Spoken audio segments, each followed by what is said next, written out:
할렐루야. 오늘도 생산 원포인트에 오신 여러분을 진심으로 환영합니다. 오늘 다 같이 보실 원포인트 말씀은 사무엘상 14장 6절입니다. 요나단이 자기 무기를 들고 있는 부하 청년에게 말했습니다. 이리 와서 저 할례 받지 않은 사람들의 부대로 가자. 여호와께서 도우시면 우리는 승리할 수 있다. 여호와의 구원은 사람의 많고 적은 것에 달려있는 것이 아니기 때문이다.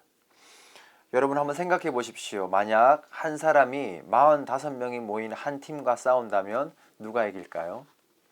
생각할 것도 없겠죠. 45명이 이기겠죠. 당연한 겁니다. 45명을 이기려면 45명의 사람이 있거나 아니면 그 이상의 사람들을 모아 싸우면 이길 수 있겠죠. 그럼 또 한번 생각해 보시겠습니까? 음식점에 100명이 갔습니다. 그런데 1인분을 시켰다고 생각해 보십시오. 그 100명이 1인분의 음식으로 배부르게 먹는 게 가능할까요? 말도 안 되는 이야기입니다. 그런데 성경에서는 우리가 삶을 살면서 너무 당연히 여기는 이러한 숫자의 법칙을 깨트리는 일들이 곳곳에서 발견되는 거예요. 사사기 7장에 보면 기드온과 그 300명의 용사가 13만 5천 명과 전투에서 이기는 장면이 있습니다. 요한복음 6장에 보면 한 아이가 들고 있었던 작은 도시락, 그 안에는 떡 5개와 물고기 2마리가 있었는데 무려 여자와 아이를 합해서 2만 명 가량 되는 사람을 배불리 먹이고도 남았다고 말하는 겁니다. 숫자의 법칙이 깨어진 겁니다. 여러분, 이 모든 이야기 공통점이 뭡니까? 하나님의 일하심입니다.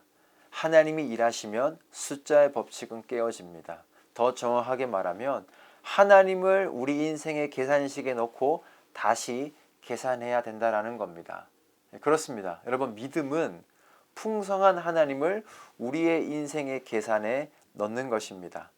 오늘 본문에 이 믿음의 용사 요나단을 한번 보십시오. 6절에 요나단이 자기 무기를 들고 있는 부하 청년에게 말했습니다. 이리 와서 저 할례 받지 않은 사람들의 부대로 가자. 여호와께서 도우시면 우리는 승리할 수 있다. 여호와의 구원은 사람의 많고 적은 것에 달려있는 것이 아니기 때문이다. 거룩한 전쟁에 하나님을 넣고 계산한 겁니다. 여러분, 이게 신앙인의 삶의 모습입니다. 여러분, 제가 5년 전에 유학을 준비하면서 아내와 카페에 앉아서 유학기간 2년 반을 잡고 이리저리 멀리 굴려가면서 돈 계산했던 때가 생생하게 기억납니다. 한 달 생활비는 이럴 것이고 차는 이렇게 돈을 주고 사면 되고 뭐 아껴 쓰면 이 정도 버틸 수 있고 막 이런 이야기들이 있지 않습니까? 계산을 하다 보니까 너무 좌절되는 겁니다. 돈이 부족했어요. 제가 그때 카페에서 돈 계산하면서 근데 넣지 않은 게 있더라고요. 그게 바로 뭐냐면 하나님이었어요. 하나님을 제 인생의 계산식에 생각하지 못했던 것이죠.